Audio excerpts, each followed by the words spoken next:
Dylan. Dylan. Dylan. Père Dylan. C'est moi. Je suis François Théobald du Cerceau. Quoi, mais vous entrez souvent comme ça chez les gens? Je rentre et je sors comme je veux, Père Dylan. Je suis l'ermite. Quoi? L'ermite du chêne? Oui, Père Dylan. Et le chêne est en danger, hein? En danger? En danger de mort. Les infidèles veulent l'abattre. Père Dylan, il faut que tu sauves le chêne pour les habitants d'Anouville-Belfort. Hein? Allez, Père Dylan, va prévenir tes paroissiens.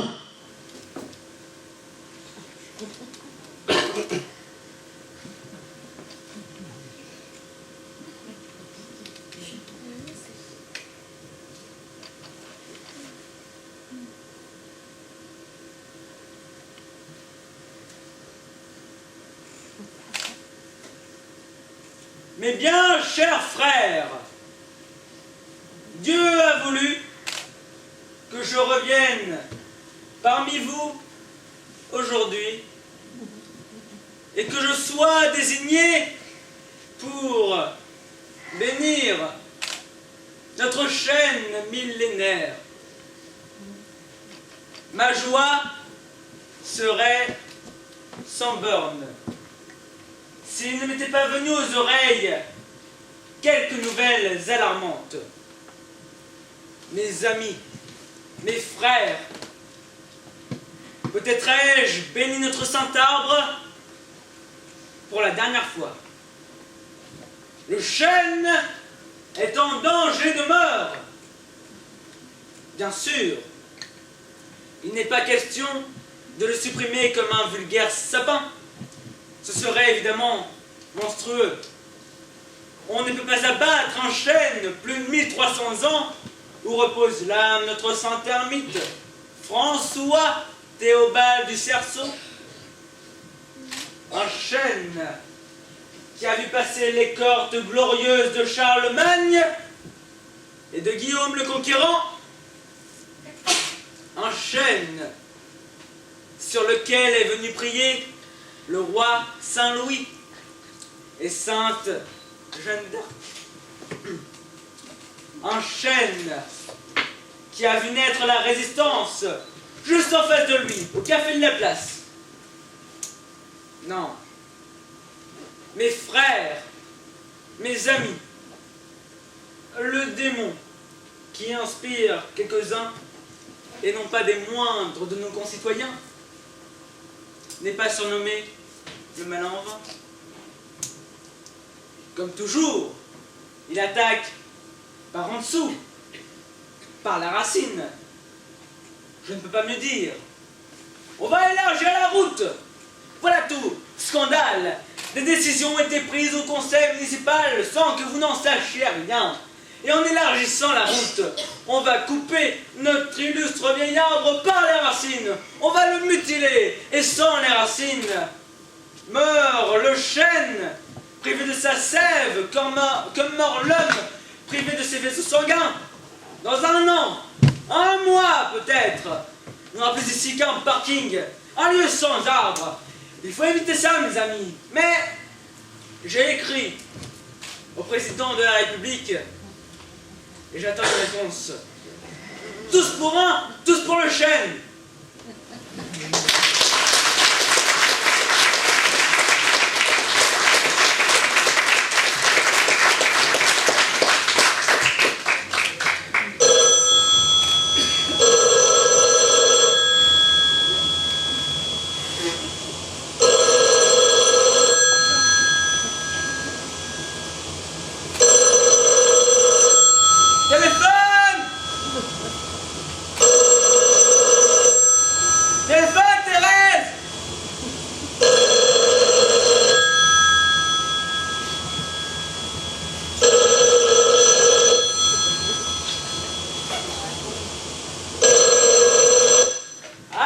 Allô? Allô? Allô? Ouais, allô? Allô? Ouais, qu'est-ce qu'il y a? Qu'est-ce qu'il y a? Bonjour, Père Dylan. Ouais, bonjour. C'est moi, le président Jacques Chirac.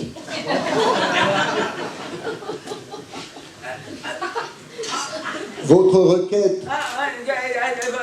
Le président de la République? Oui, Père Dylan. Comme je vous disais, Père Dylan, votre requête me va droit au cœur. Figurez-vous que j'aime les arbres, et particulièrement les chênes. J'aime également votre beau pays de Caux, la patrie de Guy de Maupassant. D'ailleurs, Bernadette me dit souvent, « Dis donc, Jacob, t'es solide comme le chêne. » Et je lui dis, « Par contre, c'est du côté du gland que ça va pas. »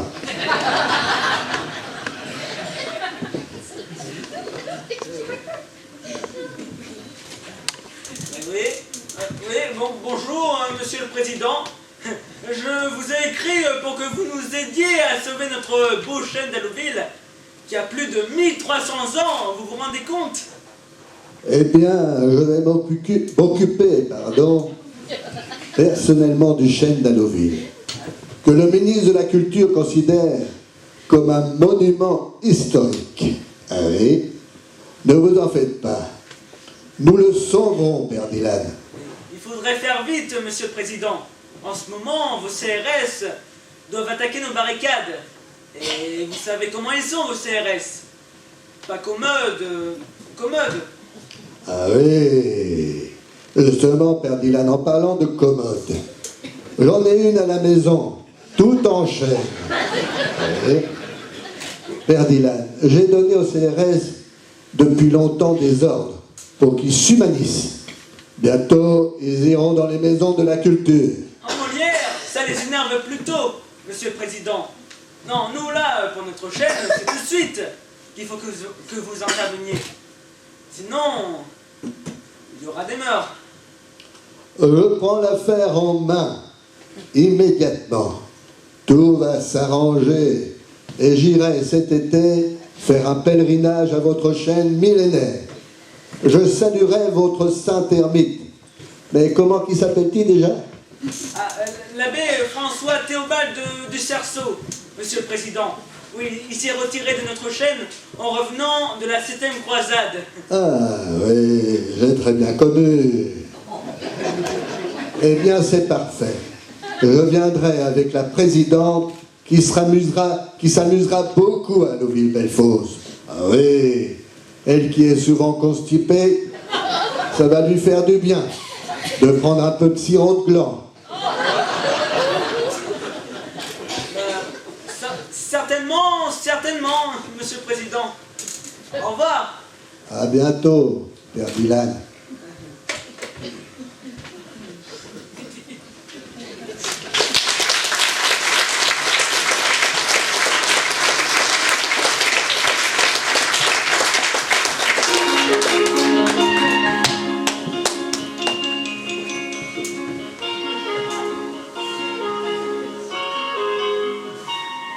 La foule crie.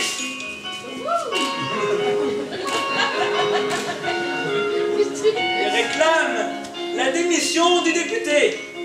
Devant le scandale, le président a reculé. Il a suivi la voie de la volonté populaire. C'est une victoire incontestable des régionalistes et des défenseurs de la nature. Le chêne est sauvé, mes amis!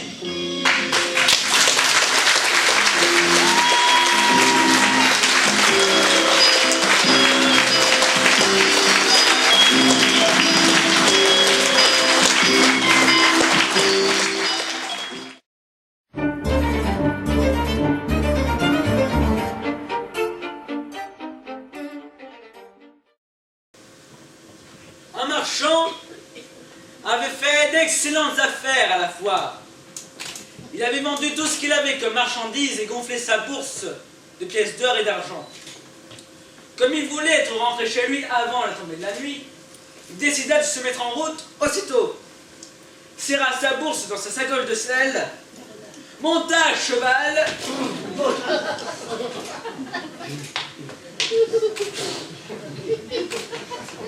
maintenant, Gustave.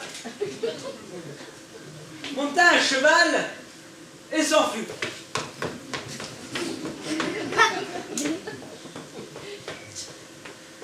Vers midi, il fit étape dans une ville. Le palefrenier, quand il lui ramena son cheval pour repartir, lui fit remarquer: monsieur, il manque un clou à votre cheval au pied gauche de derrière. Faut-il que j'aille le faire chausser? Laisse courir. Je suis pressé, moi, et la bête supportera bien les 6 lieues qu'il me reste à faire. Au milieu de l'après-midi, alors qu'il avait fait halte de nouveau et fait donner de l'avoine à sa monture, le valet de l'auberge vint lui dire: monsieur, il manque un clou à votre cheval au pied gauche du derrière. Laisse, je suis pressé, et la bête supportera bien les 2 lieues qu'il me reste à faire. Il remonta en selle et continua sa route.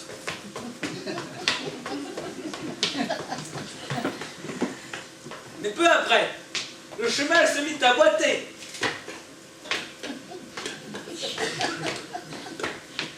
Et il ne boita pas longtemps avant de broncher. Et il ne broncha pas longtemps avant de faire une chute et de se casser la jambe.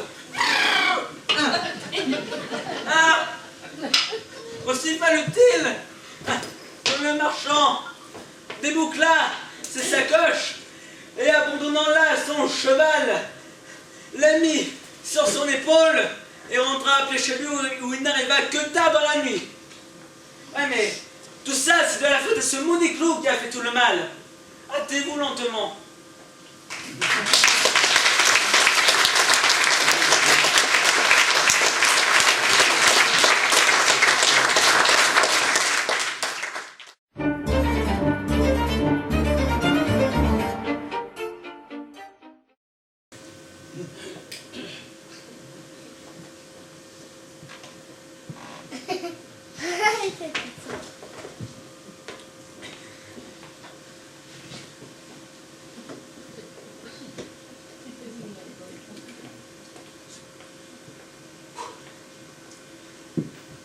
J'aurais pu être un grand musicien, diriger des hommes à la baguette, jouer du Liszt, du Mozart ou du Chopin, faire des concertos pour clarinette. J'aurais pu donner des récitals à Paris, en banlieue, aux Antilles, recevoir un accueil triomphal, plaire à tous et surtout plaire aux filles. Malheureusement, je ne sais jouer que d'un petit instrument. Oh, les petits, oui. Je joue de la mandoline, fa sol la sol mi sol fa do ré. Je joue de la mandoline, c'est moins gros qu'un tambour, mais c'est plus compliqué. Je joue de la mandoline, et quand je joue, mes parents vont dehors se promener. Je joue pour plaire à Aline, ma brunette aux grands yeux égarés. La farée. J'aurais pu me marier avec elle, lui jouer mes refrains les plus doux, lui offrir des gosses en ribandelle. Oh, les cadeaux aux femmes, ça plaît beaucoup. Mais hélas, elle était déjà mère quand je l'ai vue pour la seconde fois. Et devant ma déception amère, elle m'a dit: tu viendras jouer chez moi? Évidemment, c'est en jouant que je devins son amant. Je suis la mandoline, la mi do. Quand je prends ma mandoline, elle me dit: mets ta joue sur ma joue. Quand tu joues, on joue, ça se devine. Dans sa chambre, en noyer garanti pour longtemps. Je suis la mandoline, ceci grâce à mon petit instrument que j'aime tant. Mais hélas, son mari fort jaloux, au reçu d'une lettre anonyme, est entré dans la chambre en gros. Un matin que j'aimais la matine, il avait un marteau dans la main. Dans la mienne, il y avait la mandoline. Il me dit: c'est bien toi le musicien, c'est bien toi qui es la mandoline. et rageusement, il frappa sur mon petit instrument.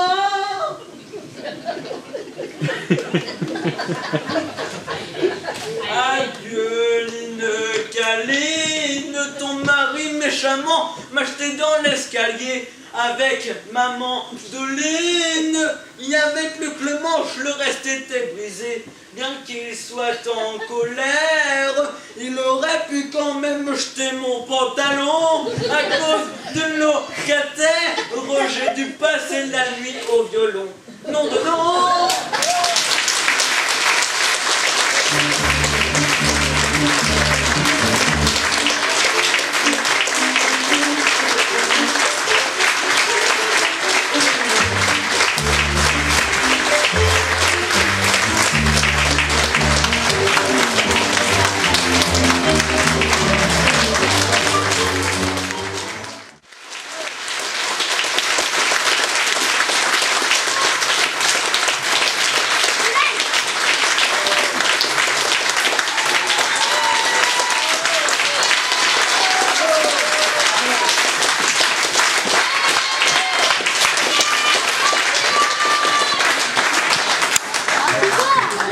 Bon, ben, je crois qu'on peut lui souhaiter une longue carrière. Il a bien démarré. Bon, il est bien aidé. Bonne famille. S'il va aussi loin que son père, et si son père l'accompagne encore 40 ans, ça sera bien.